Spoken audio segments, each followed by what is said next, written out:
सभी बंधुओं को प्रणाम। कैसे हैं आप लोग? सभी कुशल मंगल होंगे।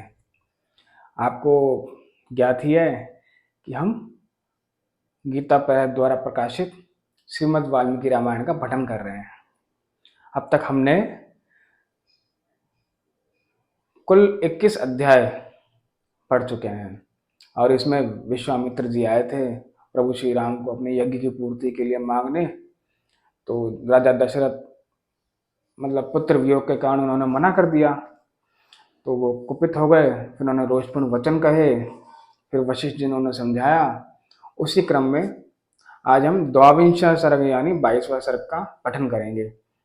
इसमें वो प्रसन्न हो जाते हैं, उनके मान जाते हैं वशिष्ठ जी से। फिर वो राम और लक्ष्मण को भेजते हैं, भैया ये दोनों भाई जहाँ भी जाते हैं सब साथ में जाते हैं।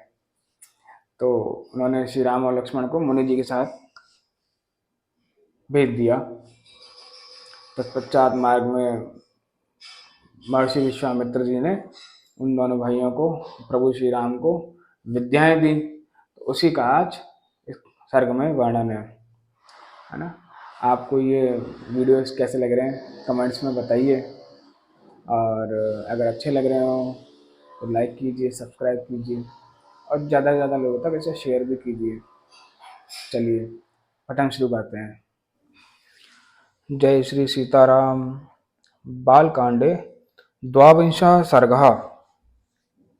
इस सर्ग में राजा दशरथ का स्वस्ति वाचन पूर्वक राम लक्ष्मण को मुनि के साथ भेजना, मार्ग में उन्हें विश्वामित्र से बला और अतिबला नामक विद्या की प्राप्ति का वर्णन है। अब कथा। वशिष्ठ के ऐसा कहने पर राजा दशरथ का मुख प्रसन्नता से खिल उठा। उन्होंने स्वयं ही लक्ष्मण सहित श्री राम को अपने पास बुलाया। फिर माता कौशल्या, पिता दशरथ और पुरोहित वशिष्ठ ने स्वस्ति वाचन करने के पश्चात उनका यात्रा संबंधी मंगल कार्य संपन्न किया। श्री राम को मंगल सूचक मंत्रों से अभिमंत्रित किया गया। तदंतर राजा दशरथ ने पुत्र का मस्तक सूंघकर अत्यंत प्रसन्नचित्त से उसको विश्वामित्र को सौंप दिया। उस समय धूल रहित सुखदायिनी वायु चलने लगी। कमल नयन श्री राम को विश्वामित्र जी के साथ जाते देख देवताओं ने आकाश से वहां फूलों की बड़ी भारी वर्षा कर दी। देव दुदुम्बियां बजने लगी। महात्मा श्री राम की यात्रा के समय शंखों और नगाड़ों की ध्वनि होने लगी। आगे आगे विश्वामित्र, उनके पीछे काक पक्षधारी महायशस्वी श्री राम तथा उनके पीछे सुमित्रा कुमार लक्ष्मण जा रहे थे। उन दोनों भाइयों ने पीठ पर तरकस बांध रखे थे। उनके हाथों में धनुष शोभा पा रहे थे तथा वे दोनों दसों दिशाओं को सुशोभित करते हुए महात्मा विश्वामित्र के पीछे पीछे 3-3 फन वाले 2 सर्पों के समान चल रहे थे। एक और कंधे पर धनुष, दूसरी ओर पीठ पर तूणीर और बीच में मस्तक। इन्हीं तीनों की 3 फन से उपमा दी गई है। उनका स्वभाव उच्च एवं उदार था। अपनी अनुपम कांति से प्रकाशित होने वाले वे दोनों अनिंद्य सुंदर राजकुमार सब और शोभा का प्रसार करते हुए विश्वामित्र जी के पीछे उसी तरह जा रहे थे जैसे ब्रह्मा जी के पीछे दोनों अश्विनी कुमार चलते हैं। वे दोनों भाई कुमार श्री राम और लक्ष्मण वस्त्र और आभूषणों से अच्छी तरह अलंकृत थे। उनके हाथों में धनुष थे।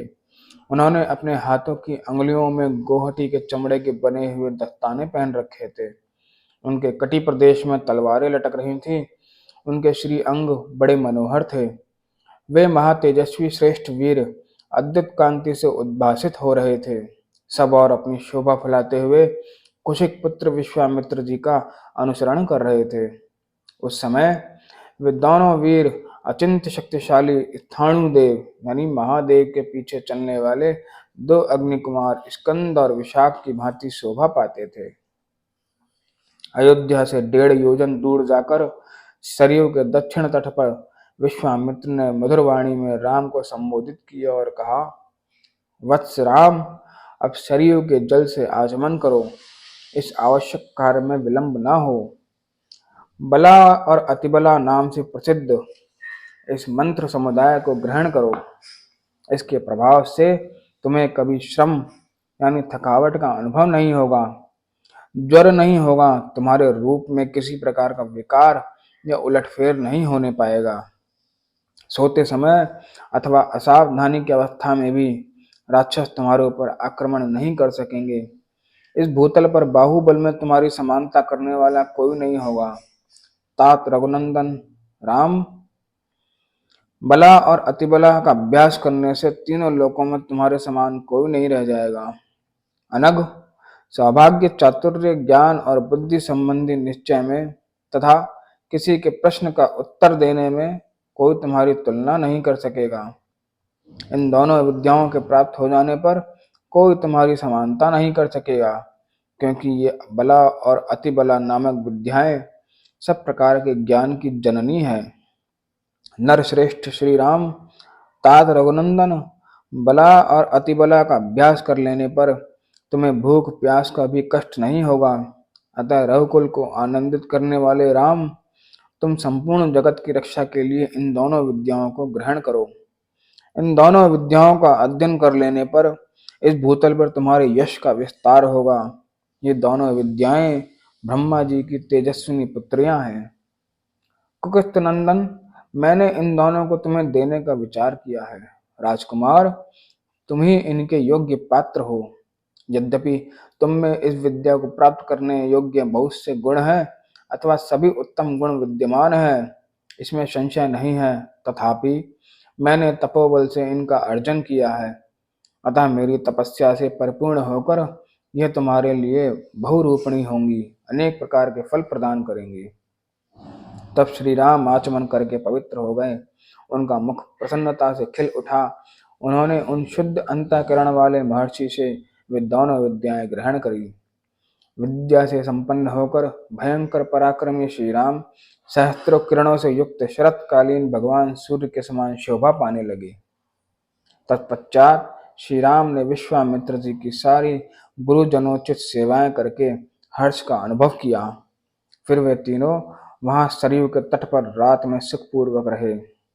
राजा दशरथ के वे दोनों श्रेष्ठ राजकुमार उस समय वहां तृण की शैया पर, जो उनके योग्य नहीं थी, सोए थे। महर्षि विश्वामित्र अपनी वाणी द्वारा उन दोनों के प्रति लाड़ प्यार प्रकट कर रहे थे। इससे उन्हें वह रात बड़ी सुखमय सी प्रतीत हुई। इस प्रकार श्री वाल्मीकि निर्मित आर्ष रामायण आदि काव्य के बालकांड में 22वां सर्ग पूरा हुआ। धन्यवाद।